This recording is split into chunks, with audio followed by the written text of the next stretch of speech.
السلام علیکم پیارے پاکستانیوں، پیش خدمت ہیں آج کی تازہ خوشخبریاں۔ پاک فوج کنٹرول لائن پر بسنے والوں کی سلامتی کو ہر قیمت پر یقینی بنائے گی۔ Army chief of army staff general Qamar Javed Bajwa نے لائن آف کنٹرول کے اطراف بسنے والے کشمیریوں کی جرات کو سراہتے ہوئے اس عزم کا اعادہ کیا ہے کہ پاک فوج کنٹرول لائن پر بسنے والی آبادی کے تحفظ اور سلامتی کو ہر قیمت پر یقینی بنائے گی۔ جنرل قمر باجوہ نے کور ہیڈ کوارٹرز راولپنڈی کا دورہ کیا، جہاں انہیں لائن آف کنٹرول کی موجودہ صورتحال پر تفصیلی بریفنگ دی گئی۔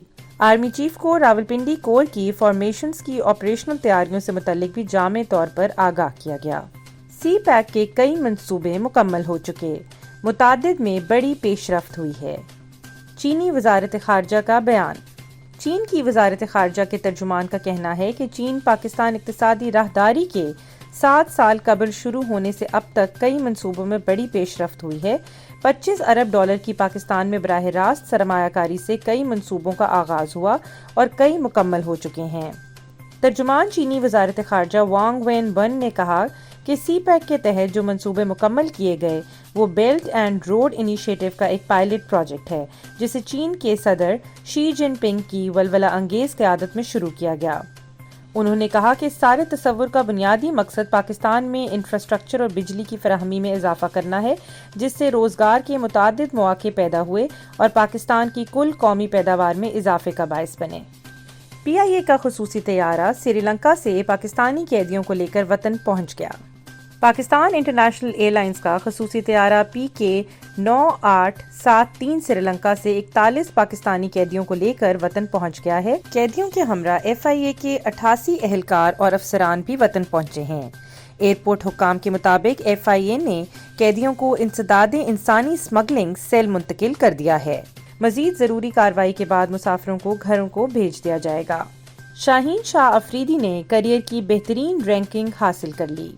ICC کی جانب سے جاری کردہ اس نئی درجہ بندی کے تحت محدود طرز کی کرکٹ میں پاکستان کے کپتان بابر اعظم کا دوسری پوزیشن سے فاصلہ مزید کم ہو گیا ہے۔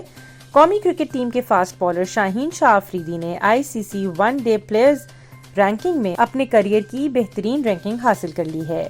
زمبابوے کے خلاف سیریز کے پہلے میچ میں 39 رنز کے عوض 5 وکٹیں حاصل کرنے والے شاہین شاہ افریدی عالمی رینکنگ میں 8 درجہ ترقی پا کر 16ویں پوزیشن پر پہنچ گئے ہیں۔ ان کے علاوہ ٹاپ 20 بالرز میں شامل پاکستان کے دوسرے کھلاڑی محمد عامر ہیں، جو 8ویں پوزیشن پر موجود ہیں۔ عرب ہارر سیریز کے ذریعے نیٹ فلکس کی مشرق وسطیٰ میں entry. Streaming web site Netflix کو یوں تو پوری دنیا میں دیکھا جاتا ہے، تاہم مذکورہ ویب سائٹ کچھ خطوں کی مقامی زبانوں میں ہی فلمیں اور سیریز بناتی ہے۔ تاہم دنیا بھر کے تمام خطوں میں لوگوں کی جانب سے فلموں کو آن لائن دیکھنے اور ویب سیریز میں بڑھتی دلچسپی کو مد نظر رکھتے ہوئے نیٹ فلکس اب اپنی پروڈکشن کو وسعت دے رہا ہے۔ نیٹ فلکس کی جانب سے اس وقت تک انگریزی، ہندی، اسپینش، جرمنی، فرینچ اور جنوبی امریکی زبانوں سمیت ہندی میں بھی فلمیں اور ویب سیریز بنائی جا رہی ہیں، اور اب نیٹ فلکس نے پہلی عربی ہارر سیریز کے ذریعے مشرق وسطیٰ و عرب افریقی ممالک میں بھی انٹری دے دی ہے۔ اپنے اوپر رکھی اشیاء کو شناخت کرنے والا ذہین کپڑا۔ اگرچہ یہ سائنس فکشن کا احوال معلوم ہوتا ہے، لیکن ایک ایسا کپڑا بنایا گیا ہے جو اپنے اوپر رکھی اشیاء کی شناخت کر سکتا ہے۔ یہ پھلوں اور سبزیوں کو دیکھنے کے ساتھ ساتھ ہمیں صحت مند غذا کھانے کی ترکیب بھی دے سکے گا۔ دوسری صورت میں اگر آپ کوئی چیز بھول رہے ہیں تو یہ کپڑا اس کی نشاندہی بھی کر سکتا ہے۔ اسمارٹ کپڑے کو ڈارٹ ماؤتھ کالج کے سائنسدانوں نے تیار کیا ہے۔ تجرباتی طور پر اس پوشاک کو آزمایا گیا ہے اور اس کے بہت اچھے نتائج سامنے آئے ہیں۔ اس پوشاک میں سوتی کپڑے کے اندر الیکٹروڈز لگائے گئے ہیں، جہاں کسی شے کی حرارت منتقل ہوتی رہتی ہے۔ یہ کپڑا غیر دھاتی اشیاء مثلاً پھلوں اور سبزیوں کو ان کے مخصوص برقی میدان کے تحت شناخت کرتا ہے۔ اس کے علاوہ کسی بھی شے کی شکل اور سائز کو بھی برقی میدان کے تحت ہی آشکار کرتا ہے۔ اس طرح فوری طور پر یہ بتا سکتا ہے کہ اس پر سیب رکھا گیا ہے یا مالٹا دھرا ہے۔ کالج کی فیس نہیں تو ناریل جمع کرا دو۔ انڈونیشیا کے مشہور صوبے بالی میں ایک کالج نے غریب طلبہ و طالبات سے فیس نہ ہونے کی صورت میں ان سے تازہ ناریل، پودے اور جڑی بوٹیوں کو بطور فیس قبول کرنا شروع کر دیا ہے۔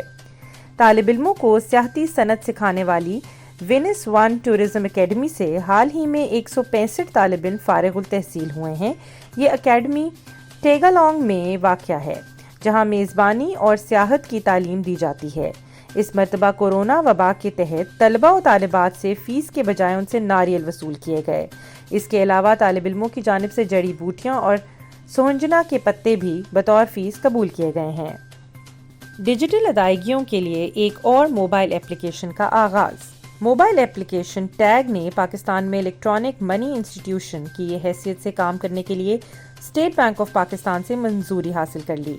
کمپنی کی جانب سے جاری کردہ ایک پریس ریلیز میں کہا گیا، ٹیگ ایک سپر ایپ ہے جس سے صارفین کو موبائل والیٹ اور ڈیبٹ کارڈز حاصل کرنے کی سہولت ہوگی۔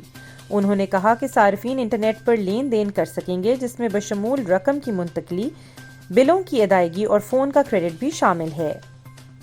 آج کے لیے بس اتنا ہی۔ انشاءاللہ کل تازہ خبروں کے ساتھ پھر حاضر ہوں گے۔ پاکستان زندہ باد۔